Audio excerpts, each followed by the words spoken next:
Hey guys, Sean Terry here, Flip2Freedom.com. All right, so here's the question. How do you wholesale a deal when you have a tenant in place? All right, so that's what we're going to talk about. That's a big question. We've got a ton of questions about that. And we've done a lot of deals where you get a tenant in place. It does put a monkey wrench into the whole process. But we're going to talk about what do you do with a long-term lease? What do you do with a short-term lease? What do you do when a tenant goes dark, right? Can't even get a hold of them.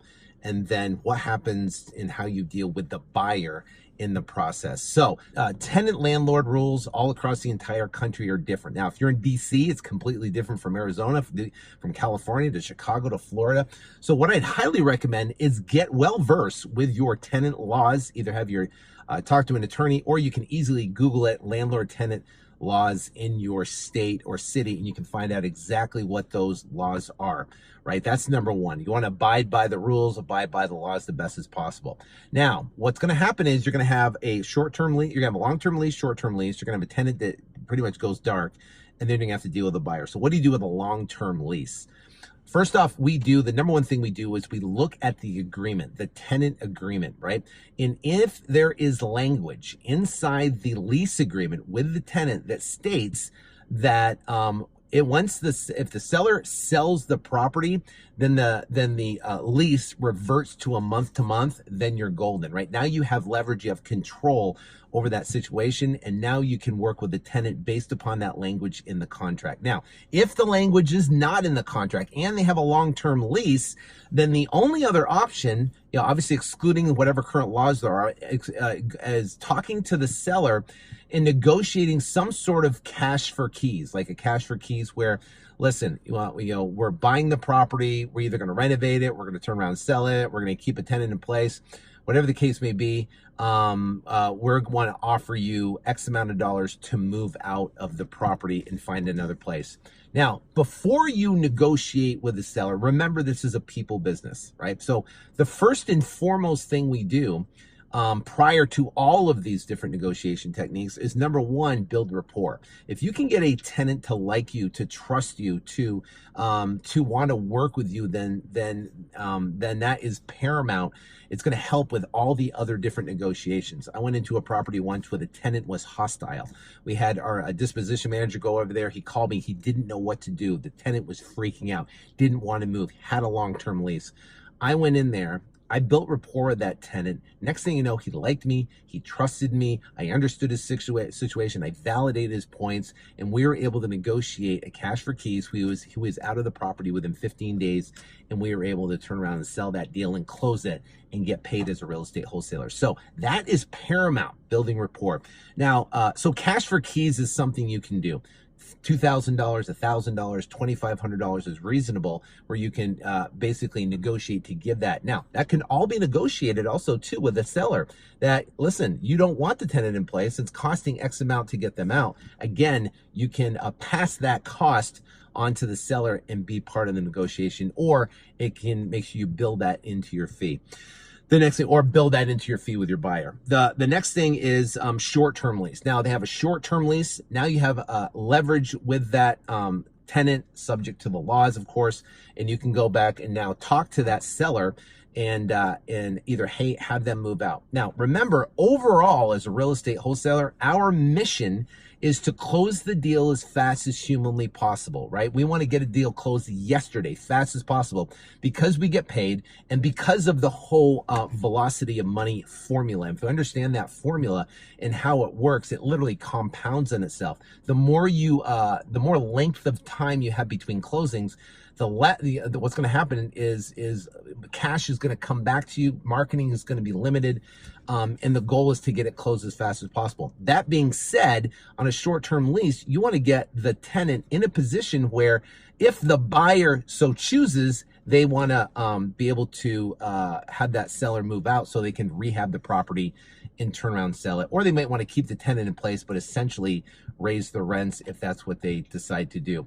Anyways, you want to be able to have, when you're marketing the property to the buyer, which we'll talk about here in a second, how to deal with that short-term tenant.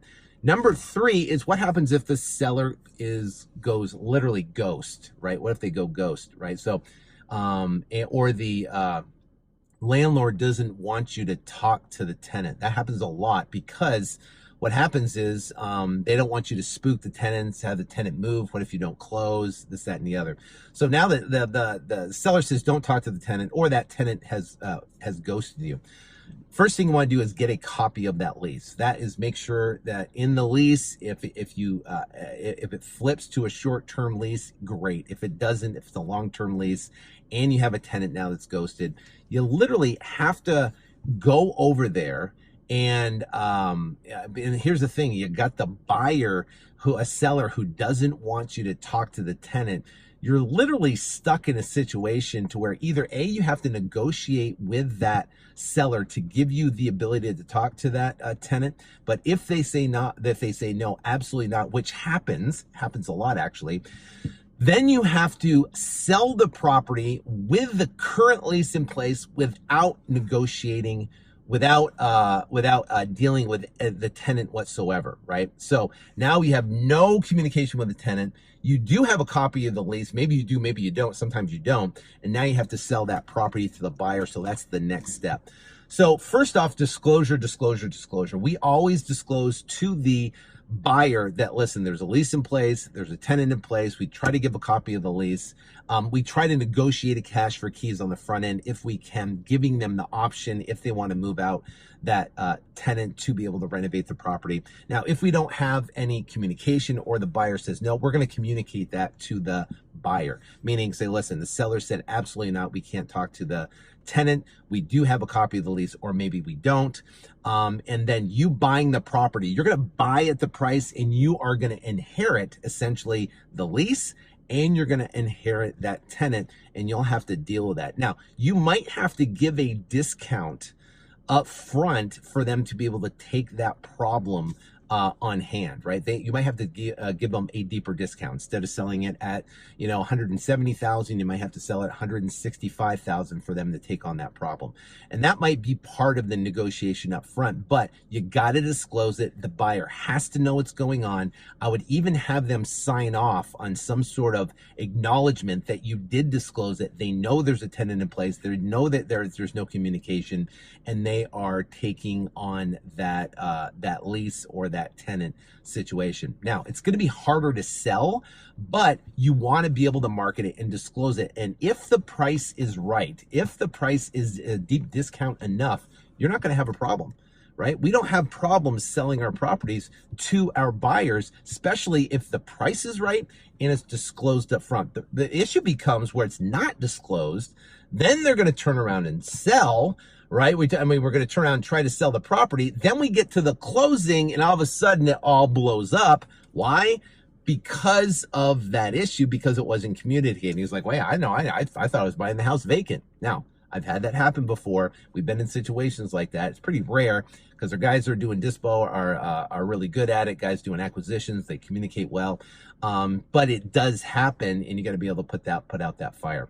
But remember, the bottom line is your mission as a real estate wholesaler is to close it as fast as possible. So what you want to do is you want to work the transaction to try to get it closed as fast as possible, meaning you want to negotiate with a tenant. You want to get that lease information. You want to do a cash for keys, negotiate something up front. It might or might not happen depending on what the buyer wants. And if they're ghosted for some reason, disclose it up front, negotiate the price up front. It's built into that price up front, so they know they're getting a discount, and they know they're buying that inherent problem, or that tenant that's not communicating, or we can't communicate to them. So those are the key items when dealing with that. Leave a comment below and let me know if you've had a similar experience, if you have any other suggestions that works well for you that you can contribute and help out to the community. Talk soon. God bless.